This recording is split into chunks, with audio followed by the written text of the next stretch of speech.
This CEO had never promoted anyone until a female employee refused a raise. Hello everyone. Before we begin today's story, I have a small favor to ask. Please hit subscribe and turn on the notification bell so you never miss our channel's new videos. It is quick, free, and the best way to support us in bringing you more dramatic stories. Your support means the world to us. Where are you watching from? Drop your city or country in the comments below. Thank you very much.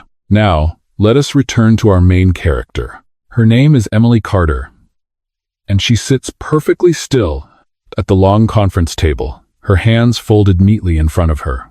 The room smells faintly of coffee and printer ink. Outside the glass walls, the city of Chicago moves at its usual speed, unaware that something unusual is about to happen inside this room. Across from her sits Richard Hale, the chief executive officer of the company. He is a man known for discipline, control, and one unspoken rule everyone in the building understands. In 10 years, not a single employee has ever been promoted under his leadership. Raises happen, titles do not. The human resources manager slides a document across the table toward Emily. It is a salary adjustment form, a raise, 10%. Enough to make a real difference, enough to cover her rising rent, enough to finally replace the aging car that stalls every winter morning. Emily looks down at the paper. For a brief moment, her fingers tighten. No one in the room speaks. This is the moment most people would smile, nod, and say thank you. This is the moment people wait years for. Everyone knows that refusing an offer like this makes no sense. Especially here, Emily slowly pushes the paper back across the table. "I cannot accept this," she says. The air shifts. Someone inhales sharply. The human resources manager blinks, unsure if she heard correctly. Richard Hale lifts his eyes from the table for the first time. Emily continues, her voice calm but steady. "If my team is not being evaluated the same way, then this does not feel right. I do not want a raise that separates me from them." Silence spreads across the room. Emily has worked at this company for 6 years. She is reliable, quiet, and consistently overlooked. She arrives early, leaves late, and rarely speaks in meetings unless asked. She does not complain, she does not flatter, she simply does the work. At home, things are different. Her apartment is small, the heating system rattles through the night. Every month, she calculates her expenses down to the dollar. Groceries, gas, utilities. There is never much left over. She needs this money. And yet, she has just said no. Richard Hale studies her face. Not with anger, not with surprise, with something else, something unreadable. No one in the room knows it yet. But this conversation is not about money. It is not even about Emily. It is a test. And without realizing it, Emily has just stepped directly into the center of it. Emily returns to her desk less than an hour later, but the weight of what just happened follows her down the hallway. The office looks the same as it always does. Rows of gray cubicles, soft keyboard clicks, the distant hum of printers. Yet something feels different now, as if the air itself is holding a secret. She sits down, opens her laptop, and stares at the screen without really seeing it. Emily has always been careful. Careful with her words. Careful with her expectations. Careful not to want too much in a place where wanting too much usually ends in disappointment. For 6 years, she has watched coworkers come and go.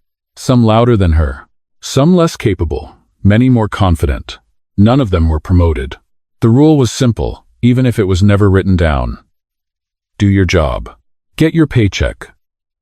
Do not expect more. At lunchtime, she eats alone at her desk, as usual. A simple sandwich. An apple she bought on sale. She checks her phone and sees a notification from her landlord reminding her that rent is due in 3 days. The number sits heavy in her chest. The raise she refused would have covered it comfortably. It would have bought her breathing room. Instead, she chose fairness. Across the office, whispers begin to move quietly between cubicles. People noticed. They always do. Someone leans over the partition and asks if she is all right. Emily nods and gives a small smile.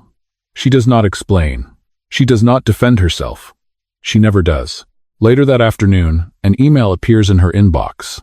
It is from Richard Hale. There is no subject line, just a short message asking her to stop by his office before the end of the day. Emily reads it twice. Her first instinct is fear. In this company, meetings with the chief executive officer rarely mean good news. She straightens her posture, closes her laptop, and walks down the hallway with steady steps, even though her heart is beating faster than she would like. Inside the office, Richard Hale stands by the window, looking out over the city. He does not offer her a seat right away. He does not mention the raise. He asks her about the project her team is currently struggling with instead. Emily answers honestly. She explains the delays, the resource gaps, the mistakes her team made, and the ones they fixed quietly without credit. She speaks clearly, without emotion, as if this is just another work discussion. Richard listens without interrupting. Finally, he nods once and dismisses her. That is it. No lecture, no praise, no explanation. Emily leaves the office more confused than when she entered. What she does not know is that Richard has already begun watching more closely. He asks managers for reports he has never requested before. He reviews performance data from the past 5 years.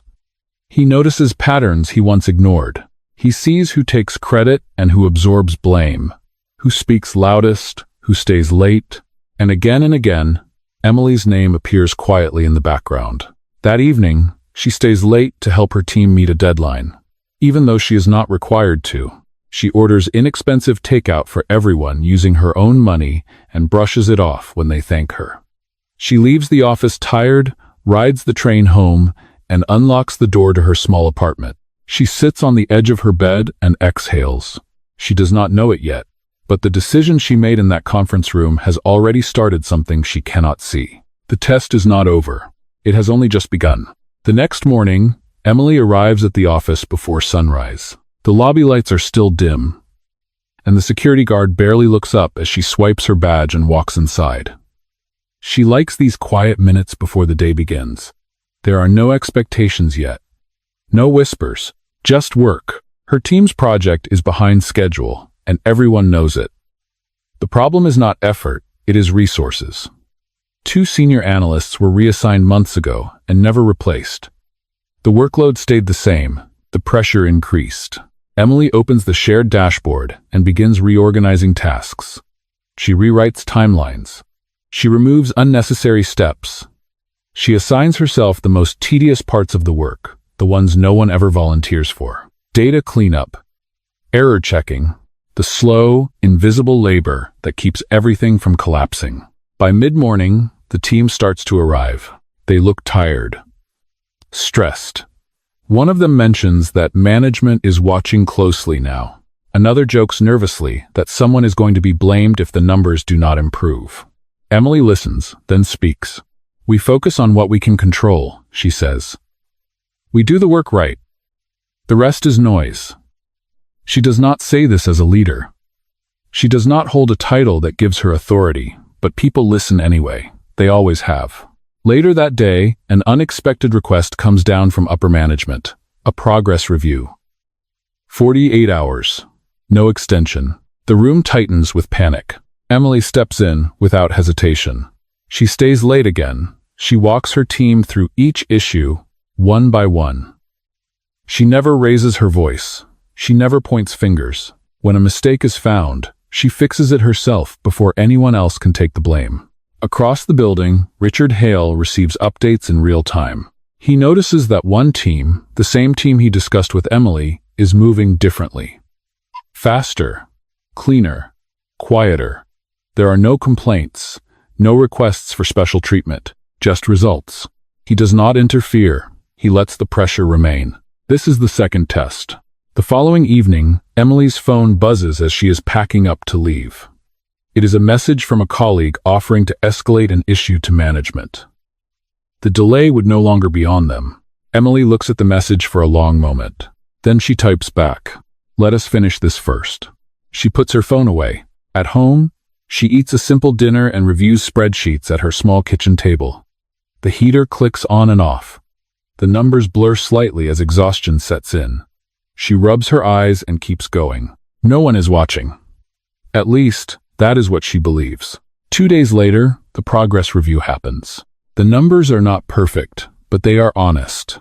And they are strong. For the first time in months, the team is not at the bottom of the list. Richard Hale closes the report and leans back in his chair. He does not smile, but something shifts. Emily does not hear about the review. No one congratulates her. No announcement is made. The office returns to its normal rhythm, as if nothing important occurred. Emily goes back to her desk and continues working. She believes the moment has passed. She does not realize that the second test has been passed as well, and the final one is already being prepared. The following week begins quietly, almost deceptively so. Emily notices the change before anyone says it out loud. Meetings are shorter, emails are colder. Managers who once ignored her team now observe them closely, their questions sharper, their tone less forgiving. It is the kind of attention that usually comes before consequences. On Tuesday morning, an announcement appears on the internal calendar. A cross-department task force. High visibility. High risk. Failure will be documented. Success will not be guaranteed to anyone. Emily's team is assigned to it. By the end of the day, frustration spreads through the office. Other teams decline involvement. Some managers quietly reassign their strongest people elsewhere. No one wants their name attached to a potential failure. Emily reads the project brief carefully. The scope is broad, the timeline unrealistic, the expectations vague. She understands immediately what this is. Pressure without protection. That evening, one of her teammates stays behind after everyone else leaves. He lowers his voice and asks the question no one else wants to say out loud. Do you think this is punishment? Emily considers it. I think it is a test, she replies. But not the kind that comes with instructions. The next morning, she does something unexpected. She requests no additional resources.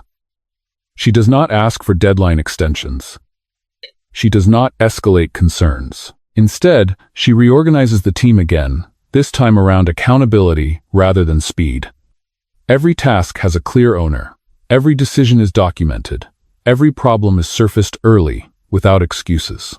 When mistakes happen, Emily takes responsibility first. Not loudly. Not dramatically. Just consistently. Across the building, Richard Hale reads the daily summaries. He sees other teams pushing blame upward.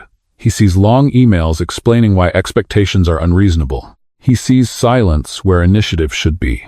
And then he sees Emily's reports. They are brief, honest, precise, no defensiveness, no performance. Only work. Midweek, Richard makes the final adjustment to the test. He authorizes a private offer to Emily through management. A quiet one. No paper trail.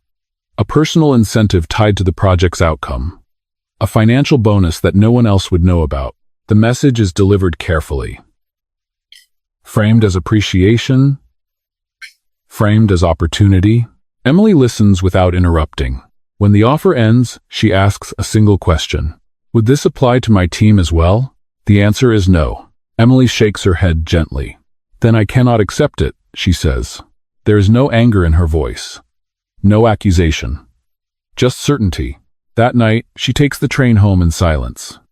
The city lights blur past the window. She thinks about her bills. About the bonus she just turned down. About how easy it would have been to say yes and justify it later. She does not regret the choice. The project reaches its deadline on Friday afternoon.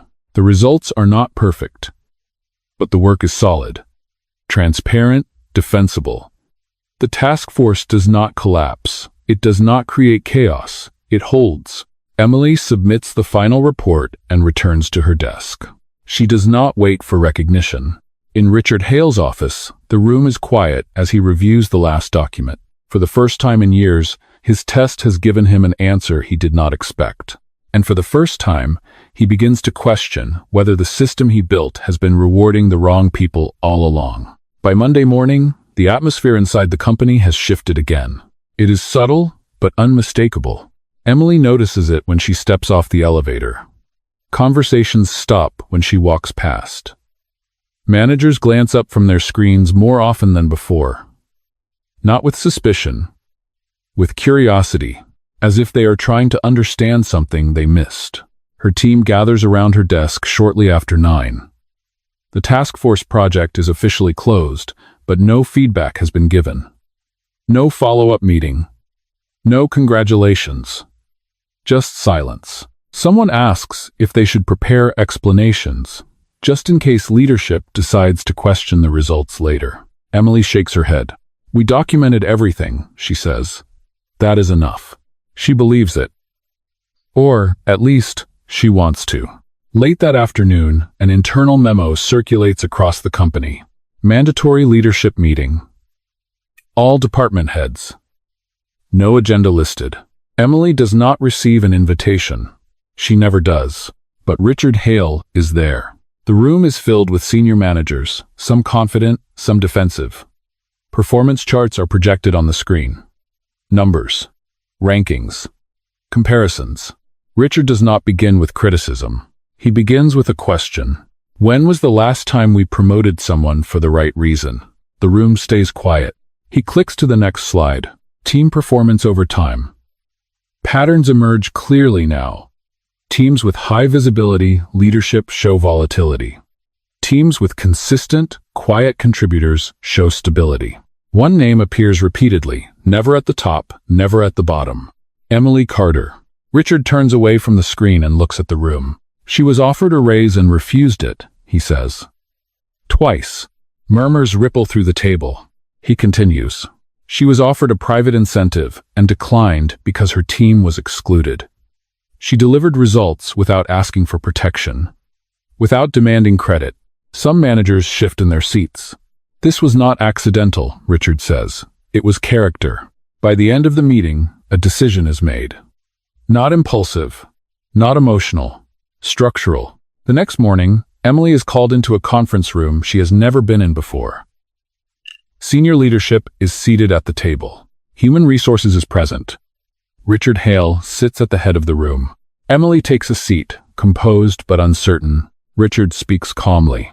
This company has confused silence with loyalty, he says, and confidence with leadership. He pauses, then looks directly at her. You refused advantage when it was unfair. You took responsibility when it was invisible.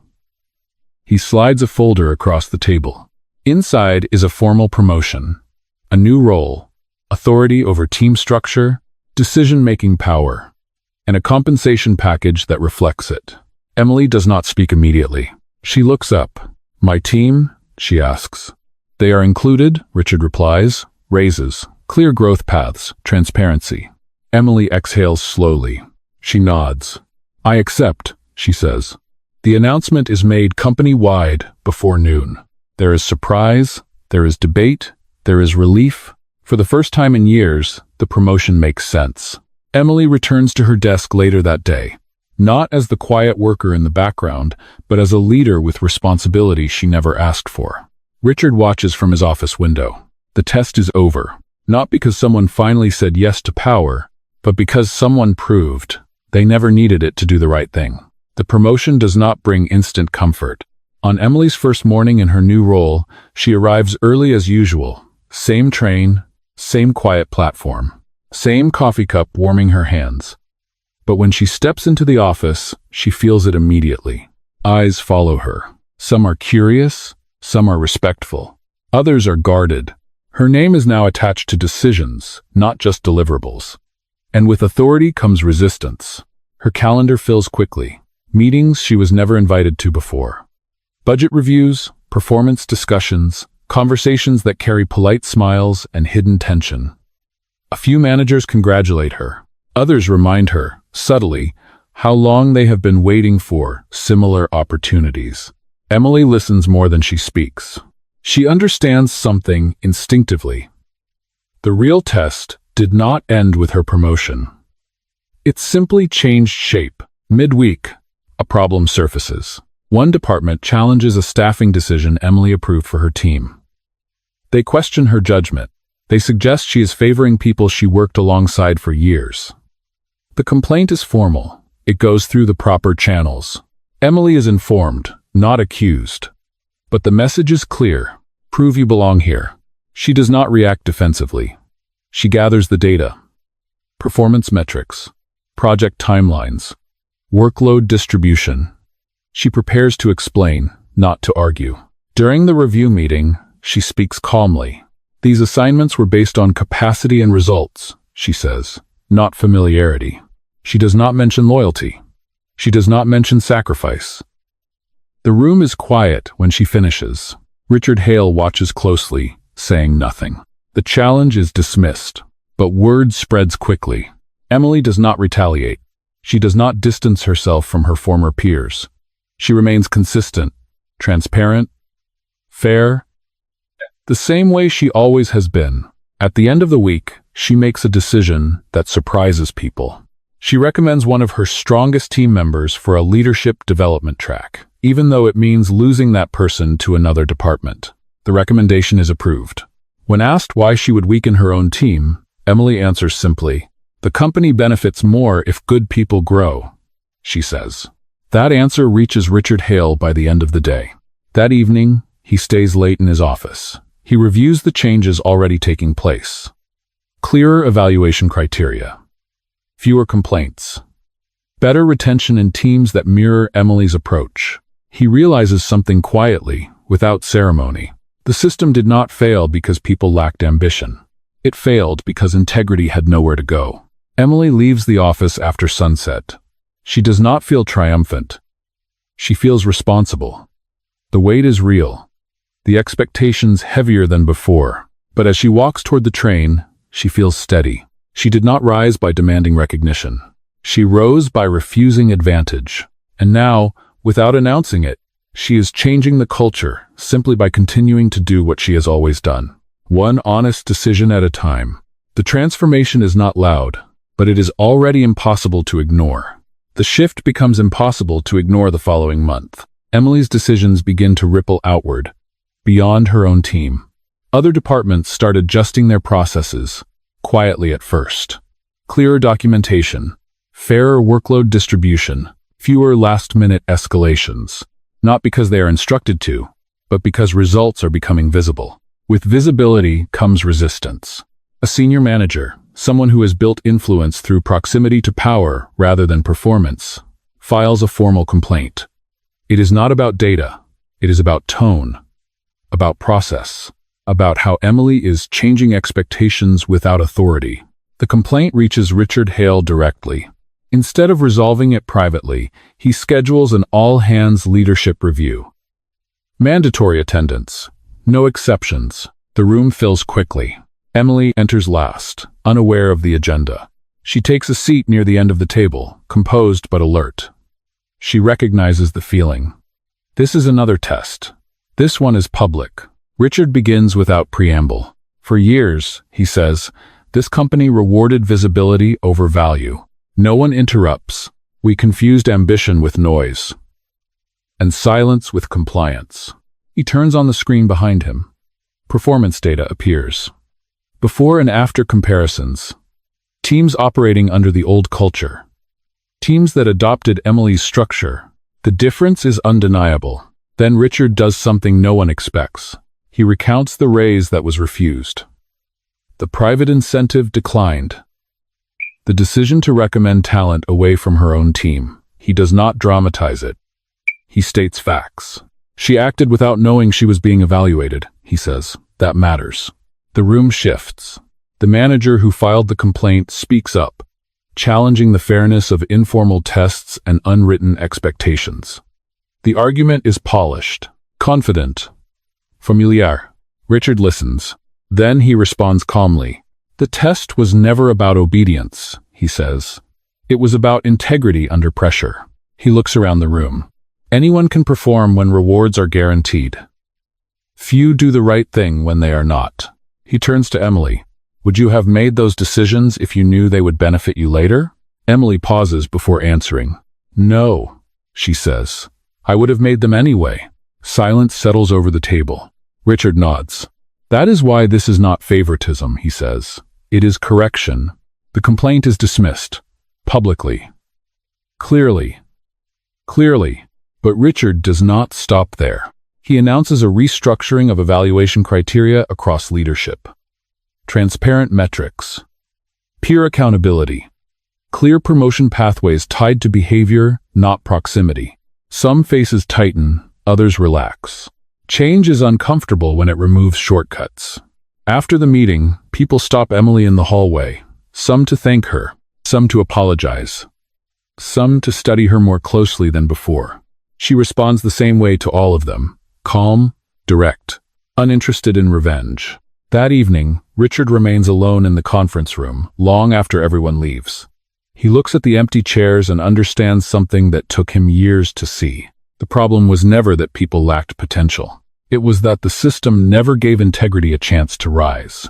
Emily leaves the building as the sun sets, unaware of how deeply the company has begun to realign around a standard she never announced. She did not fight for power. She stood still when it would have been easier to step forward. And now, the ground beneath the organization is shifting to meet her where she has always been. The changes do not happen overnight, but they begin to take root. In the weeks following the leadership review, Emily watches the company move differently. Meetings become shorter and more purposeful. Performance discussions shift from personalities to outcomes. For the first time, expectations are written down instead of implied. People start asking questions they never asked before. What does growth look like here? How is leadership measured now? What actually leads to promotion? Emily answers when she can. When she cannot, she listens and brings those questions forward.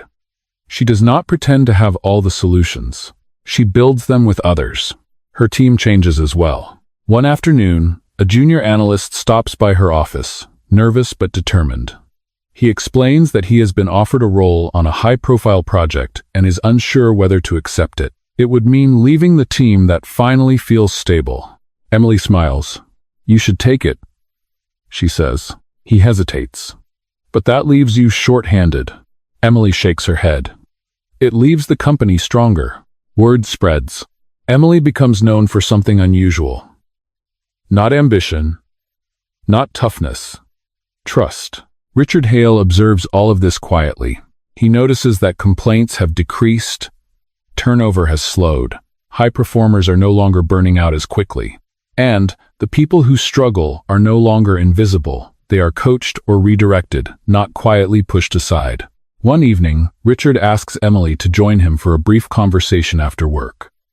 No agenda, no documents. They sit across from each other in the same conference room where the story began. "I built this company believing discipline alone created results," Richard says. "I thought withholding advancement would make people prove themselves." Emily listens. "And what did it create?" she asks. Richard exhales. "Fear," he admits. Silence. People performing for survival instead of purpose. He looks at her directly. "You refused a raise when no one else would have," he says. "Not because you wanted to be seen, but because you believed something was wrong." Emily considers her words carefully. "I did not refuse it to make a point," she says. "I refused it because accepting it would have taught the wrong lesson." Richard nods slowly. That night, he makes one final decision.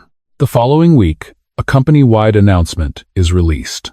A new leadership framework, clear values, clear standards, clear consequences, promotions tied to integrity, accountability, and results.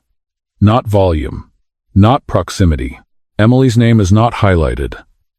It does not need to be. People know. On Friday afternoon, Emily stays late again. Not because she has to, but because she wants to help her team prepare for the next quarter. She reviews plans, answers questions, and leaves notes for those who will arrive early on Monday. As she turns off the lights in her office, she pauses for a moment. Nothing about her life outside work has changed dramatically. Her apartment is still small. Her train ride's still long. Her responsibilities still heavy. But something essential is different. She no longer feels like she is surviving inside a system that does not see her. She is shaping one that finally does. The transformation is not complete. There will be setbacks, resistance, mistakes.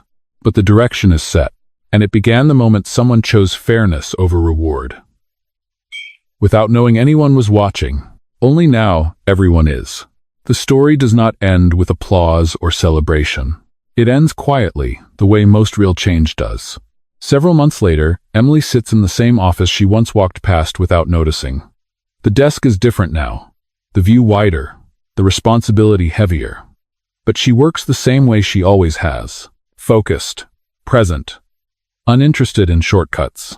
Outside her door, the company continues to evolve. Promotion announcements no longer surprise people. They make sense. Employees understand why decisions are made, even when they are disappointed. Performance reviews feel less like judgment and more like direction. Trust, once rare, has become measurable. Emily is no longer the exception. She is the standard. One afternoon, she receives an email from a new employee, a woman fresh out of school, unsure of herself, asking how to succeed here without becoming someone she does not recognize. Emily reads the message slowly. Then she replies, "Do the work honestly.